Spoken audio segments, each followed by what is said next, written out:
पहली सबसे बड़ी बात कि ईडी का कार्यकाल बढ़ाया गया है और किसी भी आम आदमी से पूछिए तो यही कहता है कि इसमें कुछ गड़बड़ है।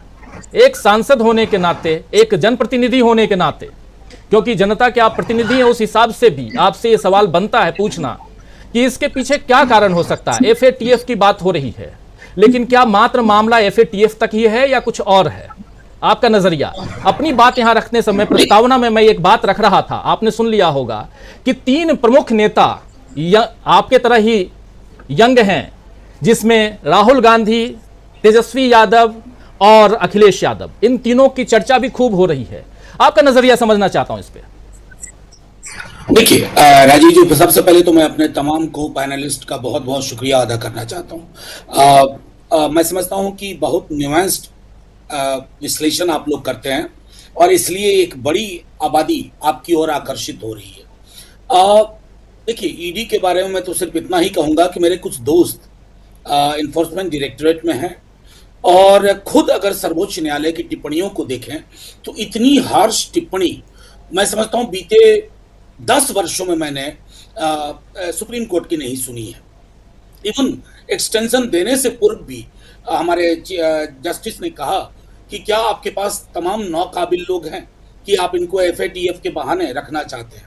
असल में ईडी के कॉरिडोर में ये चर्चा बलवती हो रही है कि इन्होंने प्रतिज्ञा किया, प्रॉमिस किया है कुछ महत्वपूर्ण लोगों को बीजेपी गवर्नमेंट में कि जो महाराष्ट्र में आपका हासिल हुआ है, मैं कुछ उसी तरह की चीज बंगाल, बिहार, झारखंड, पंजाब, दिल्ली और कर्नाटका में आपको हासिल करवाऊंगा। और अगर ईडी का काम पॉलिटिकल गोल्स की डिलीवरी है तो ये बीजेपी को भी वरी होना चाहिए। इसलिए आज विपक्ष के तमाम दलों ने बारिश के बावजूद संसद भवन परिसर में एक प्रेस कॉन्फ्रेंस को संबोधित किया। अब राजीव जी, मैं यहीं खत्म करूंगा कि ये चिंता हमारी नहीं है कि आप तेजस्वी जी, अखिलेश जी, ममता जी, भगवंत मान, अरविंद जी या अलग अलग लोगों को आप सोच रहे हैं कि कसने की तैयारी करें। हमारी चिंता इस बात की है कि पॉलिटिकल लड़ाई अगर इस देश में इस प्रकार की होगी, यानी कि लोकतंत्र नाम की चीज खत्म हो गई है। वो प्रधानमंत्री जी की वोकैबुलरी से भी मुझे लगता है, उनकी भाषा से।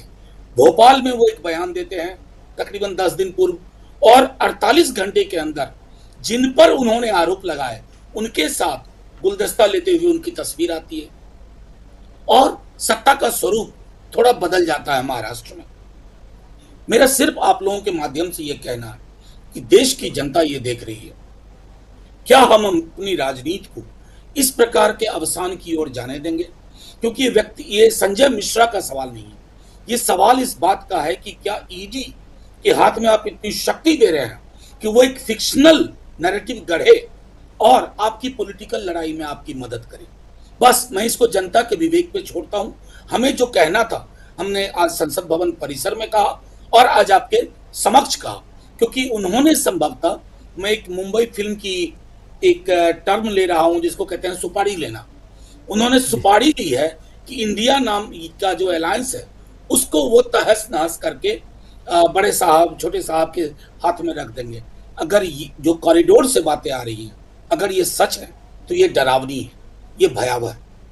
जी, डरावनी, भयावह और बहुत गंभीर बात यहाँ आप कह रहे हैं। जो आम जनता, जो दर्शक साथी हमारे सुन रहे हैं, देख रहे हैं इस कार्यक्रम को, वो भी शायद सहम गए होंगे कि क्या कुछ हो रहा है इंडिया। लेकिन साथ साथ एक तरफ ऐसी चीजें आएंगी मनोज जी आप लोगों के सामने जहां इंडिया को तोड़ने की कोशिश होगी, लेकिन दूसरी तरफ ये बताइए कि कितनी मजबूती के साथ इंडिया खड़ा है, कितनी मजबूती आप देख रहे हैं। इन तमाम कोशिशों के बावजूद इंडिया जो है वो आने वाले चुनाव में, क्योंकि देखिए एक भरोसे की बात, क्या वो भरोसा इंडिया दिला रहा है? क्या आप लोगों ने वो तय कर लिया है कि 2024 तक हम जनता के बीच वो भरोसा दिला पाएं कि हाँ मुमकिन है, जब हम हैं तो, जो मोदी है तो मुमकिन है की बात जो होती है, तो यहाँ कुछ और मुमकिन भी है, परिवर्तन भी हो सकता है।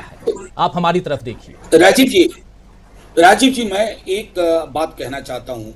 शायद हमारे कई साथियों को पता नहीं होगा कि इंडिया नाम रखने पर तकरीबन 1.25 घंटे बातचीत हुई, 1.25 घंटे, कि उसके नोमेनक्लेचर में क्या हो इंडिया। क्योंकि देखिए, हम इंडिया, आइडिया ऑफ इंडिया को ही रिट्रीव कर रहे हैं। अब ये आजकल इंडिया से इनकी परेशानी होगी। आप नरेश बंसल साहब को जो सुन रहे थे, अब ये इंडिया, अब विंध्याचल के उधर चले जाइए, वहां इंडिया है और हम सब भारत, इंडिया, हिंदुस्तान, जितने लोगों के आप नाम लेंगे हिंदुस्तान की आजादी के इतिहास में, वो हिंदुस्तान रेफर करते थे। सुभाष बाबू की हर चिट्ठी जय हिंद से खत्म होती थी। खैर, मैं उसमें अभी नहीं जाऊँ, वो ऐतिहासिक दस्तावेज है और चूंकि हमारे भाजपा के मित्रों का उस इतिहास के बनने में और उसकी बनावट में कोई योगदान नहीं है, तो वो जानते भी नहीं। अब उनके इंटेलेक्चुअल कैपेसिटी को मैं यहाँ चैलेंज करूँ, ये उचित नहीं है। लेकिन मेरे लिए ये कहना आपके समक्ष आवश्यक है कि 1.25 घंटे बातचीत हुई, एक एक शब्द पे बातचीत हुई। मैंने हाल के वर्षों में इतनी गंभीरता नहीं देखी थी।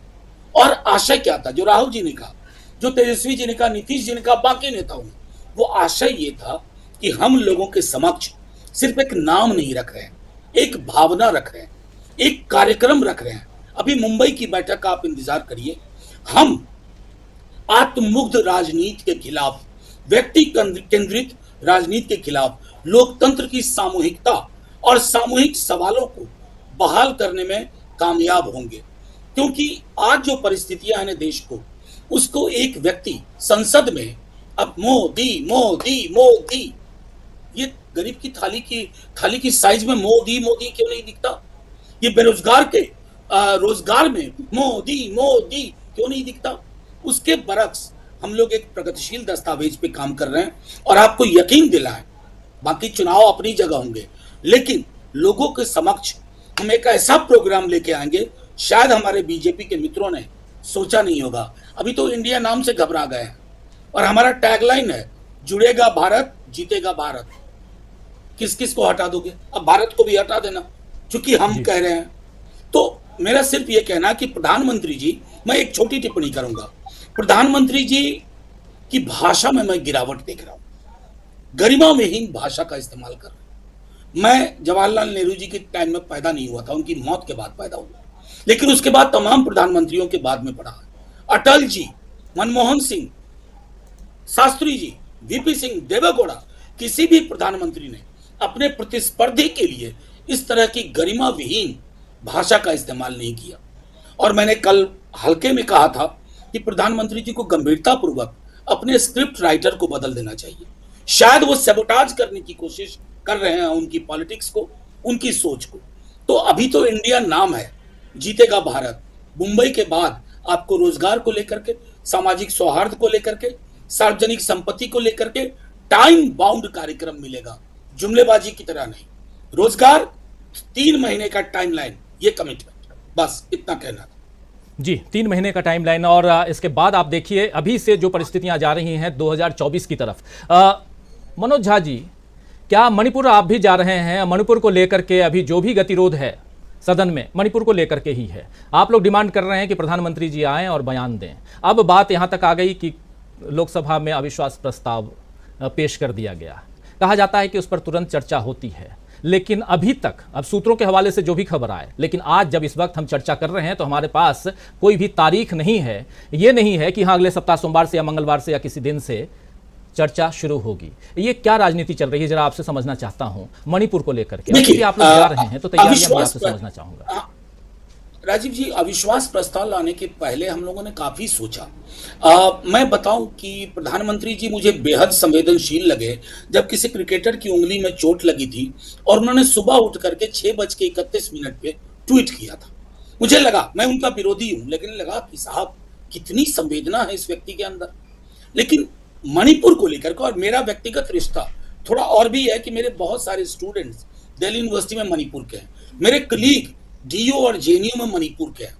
तो मैं खास तौर पर अपने साथियों के माध्यम से बात रख रहा था। प्रधानमंत्री जी न सिर्फ चुप थे, बल्कि उन्होंने अपने साथियों के माध्यम से प्लांट करानी शुरू कर दी कि अरे क्या जरूरत है, क्यों पीएम बोले। तो हमने अविश्वास प्रस्ताव को सोचा। मैं जानता हूं राजीव जी हमारे पास नंबर नहीं, लेकिन हिंदुस्तान का संसदीय इतिहास गवाह है, एक चीज होती है लेजिस्लेटिव मेजॉरिटी, लेकिन राधाकृष्णन ने कहा था उससे बड़ी चीज होती है मॉरल मेजॉरिटी। अविश्वास प्रस्ताव के माध्यम से मॉरल मेजॉरिटी के रास्ते पे अगर प्रधानमंत्री जी को हम पांच कदम, सिर्फ 5 कदम मणिपुर के बरक्स चलवा पाए तो ये हमारी उपलब्धि होगी। देश की उपलब्धि होगी और मणिपुर को संवेदना और सामूहिक शर्म का एक संदेश जाएगा, बशर्ते प्रधानमंत्री जी वो 5 कदम चलने को तैयार हो। मनोज जी, लेकिन एक नैरेटिव ये सेट किया जा रहा है कि विपक्ष नहीं चाहता है मणिपुर पर चर्चा हो, इस नैरेटिव को कैसे ध्वस्त करेंगे? देखिए, वो नैरेटिव मेन स्ट्रीम मीडिया में चलाने की कोशिश हो रही है, लेकिन थैंक्स टू यू ऑल, आप लोगों की वजह से मेन स्ट्रीम मीडिया का नैरेटिव आजकल एक्सपायरी डेट तुरंत पा जाता है। ये कोशिश हो रही है, लेकिन सब कुछ तो ऑन रिकॉर्ड है ना। 267 इतिहास गवाह है, it takes precedence over any other instrument. 267 पर उसकी गरिमा एक है, उसकी महत्ता है, वो विषय के गंभीर्य को समझता है। शॉर्ट ड्यूरेशन डिस्कशन ना आप किसी फिल्म पर भी कर सकते हैं, आप किसी एक छोटे से राज्य में, एक जिले में मौसम बदला उस पर कर सकते हैं, लेकिन मणिपुर की सामूहिक हिंसा, हमारी बहनों का नग्न परेड, वो शॉर्ट ड्यूरेशन डिस्कशन का विषय नहीं हो सकता। यही हम प्रेस करने की कोशिश कर रहे हैं, और शायद हमारे दोनों प्रिजाइडिंग ऑफिसर्स को भी ये समझ में नहीं आ रही है। इसलिए मुझे 2 दिन पूर्व एक लेख लिखना पड़ा एक अंग्रेजी दैनिक में, कि शायद जो मैं बोल नहीं पा रहा हूं वो मैं लिख पाऊं। जी, आपने चिट्ठी लिखी है, उस लेख को पढ़ा है, आपकी चिट्ठी, और बहुत महत्वपूर्ण लेख है। जिन साथियों ने नहीं पढ़ा हो, मैं नाम यहाँ बता देता हूँ, इंडियन एक्सप्रेस में मनोज जी का वो आलेख जरूर पढ़िए, बहुत शानदार आलेख है। और एक आखिरी सवाल और हमारे साथी डॉक्टर दीपक पाचपोर जी आपसे पूछना चाहते हैं। दीपक जी प्लीज जल्दी पूछिए, क्योंकि जाना है मनोज जी को। मनोज जी, अभी जो सुप्रीम कोर्ट का पहले जो रुख आया इस मामले पे संजय कुमार मिश्रा के, तो एक बड़ी आशा बंधी थी कि शायद इनको चलता कर दिया जाएगा और उनको अवैध भी बताया गया, लेकिन उन्हें कुछ और दिन दे देना, क्या ऐसा हम मतलब एक अंदेशा हो गया हम लोगों के मन में, सारे लोगों के मन में, कि क्या जो समय दिया गया सुप्रीम कोर्ट के द्वारा, तो खासकर इसके बाद जो महत्वपूर्ण 1-2 और मामले आने वाले हैं, खासकर राहुल गांधी वाला, क्या सुप्रीम कोर्ट जो है जस्टिस कर सकेगा, जैसा उसने संजय कुमार के मामले में नहीं किया? देखिए दीपक जी, मैं एक बात साफ तौर पे कहूं, सर्वोच्च न्यायालय हमारा सर्वोच्च न्यायालय है, लेकिन कई दफा मुझे कंसिस्टेंसी का बड़ा अभाव दिखता है। अगर आप कह रहे हैं कि इस व्यक्ति का एक्सपेंशन इलीगल था, तो हम क्यों उस इलीगैलिटी के फर्दर पार्टी बनते हैं? ये सवाल मैं सर्वोच्च न्यायालय के विजडम पे छोड़ता हूं, कल को वो इस पे सोचें। लेकिन आम जनता में ये संदेश गया कि अगर मैं कहूं कि ये किताब इलीगली पब्लिश हुई है और इसका 3 एडिशन इलीगली पब्लिश हुआ है, मैं चौथे एडिशन को क्यों अलाउ करूं? इसका मतलब है कि कुछ चीजें हैं जो हमारे मानस को समझ में नहीं आ रही हैं, वक्त बताएगा। जी जी, बिल्कुल बिल्कुल, बहुत बहुत शुक्रिया मनोज जी हमारे साथ जुड़ने के लिए। आशा है ये वीडियो आपको पसंद आया होगा। इसको ज़्यादा से ज़्यादा शेयर करें, लाइक करें, सब्सक्राइब करें चैनल को, फेसबुक पेज को फॉलो करें और ज़्यादा से ज़्यादा इसको सब्सक्राइब करें।